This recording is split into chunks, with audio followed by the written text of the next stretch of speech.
భక్త కన్నప్ప అనగానే అందరికీ గుర్తొచ్చేదేంటంటే అతను గొప్ప శివభక్తుడని, శివుడికి తన కన్ను ఇచ్చాడని, ఆ భక్తికి శివుడు సైతం పరవశించి భక్త కన్నప్పకు దర్శనమిచ్చాడని తెలుసు. కానీ ఈ భక్త కన్నప్ప ఎవరు? ఎక్కడి నుంచి వచ్చాడు? ఎందుకు శివుడికి అంత భక్తుడయ్యాడు? ఇప్పుడు కన్నప్ప సినిమాలో చూపిస్తున్నట్టు నిజంగా శివలింగం కోసం అంత పోరాటం చేశాడా? అసలు ఈ భక్త కన్నప్ప కథ ఏంటి అనేది ఈ వీడియోలో తెలుసుకుందాం. ఎక్కడా స్కిప్ చేయకుండా చూడండి. ఈ కథ తెలుసులే అనుకుని సగం చూసి వెళ్ళిపోయే వాళ్ళు చాలా మంది ఉంటారు. కొన్ని విషయాలు మాత్రమే తెలుసు. ఇప్పుడు ఈ వీడియోలో పూర్తిగా తెలుసుకుందాం రండి. వీడియో చూసే ముందు లైక్ చేసి సబ్స్క్రైబ్ చేసి బెల్ ఐకాన్ క్లిక్ చేయండి. ఇక లేట్ చేయకుండా వీడియోలోకి వెళ్ళిపోదాం. భక్త కన్నప్ప అసలు పేరు తిన్నడు. ఇతను తెలుగువాడు. రాజంపేట ప్రాంతంలో ఉటుకూరు ఈయన సొంతూరు. ఆ ప్రాంతానికి నాగుడు అనే ఒక బోయరాజున్నాడు. అతని భార్య దత్త. వీరిద్దరూ సుబ్రహ్మణ్య స్వామికి విపరీతమైన భక్తులు. స్వామివారి అనుగ్రహంతో వీరికి పుట్టిన పుత్రుడే ఈ తిన్నడు. తిన్నడికి నాగుడు సకల విద్యలు నేర్పించాడు. రాజుగా చేశాడు.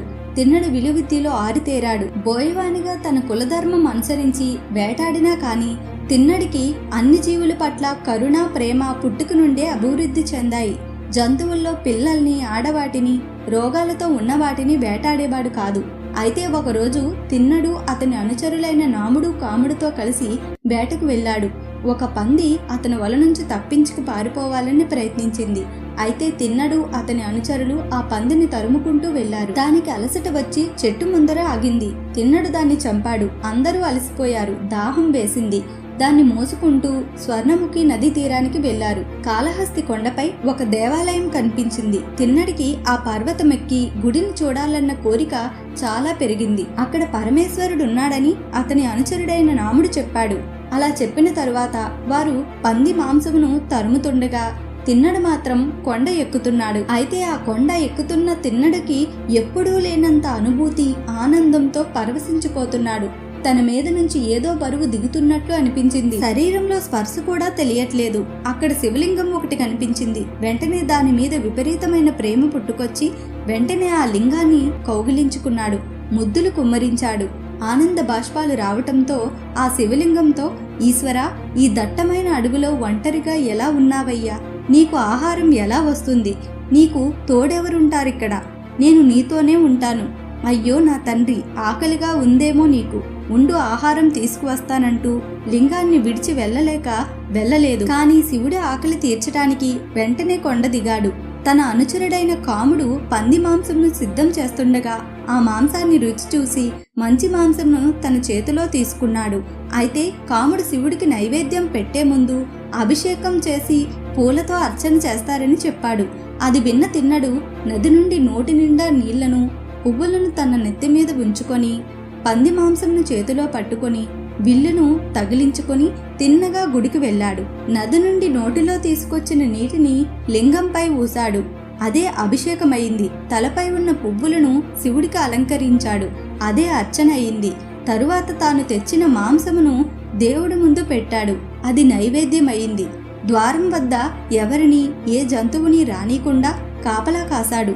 ఆ బోయవాని మూఢభక్తి బోలాశంకరుడైన ఆ కైలాసనాథుణ్ణి కదిలించింది. మరునాడు మళ్లీ ఆహారం తేవటానికి బయలుదేరి వెళ్ళాడు. ఇదంతా చూసిన తన అనుచరులైన నాముడికి, కాముడికి మతిపోయింది.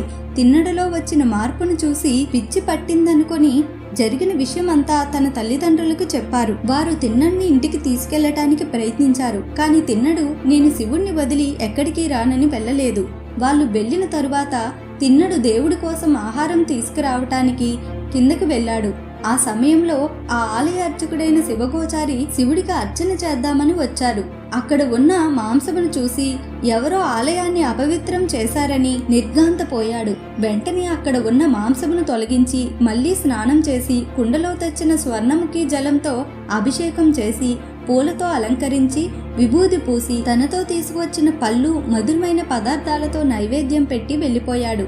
పూజారి వెళ్ళగానే తిన్నడు మళ్లీ దేవుని నైవేద్యానికి వేటాడి మాంసం తెచ్చి పూజారి అలంకరించిన పూజా ద్రవ్యాలని పక్కకు తోసి మళ్లీ తనదైన పద్ధతిలో పూజ చేసి మాంసం నైవేద్యం పెట్టాడు.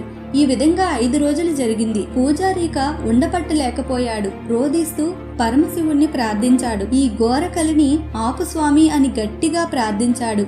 అయితే శివుడు ఆ పూజారికి తిన్నడు భక్తిని చూపించాలని అతని కలలో కనిపించి, నీవు లింగము వెనుక దాగి ఉండు, బయటికి రాకుండా అక్కడ ఏం జరుగుతుందో గమనిస్తూ ఉండు అని ఆదేశించాడు.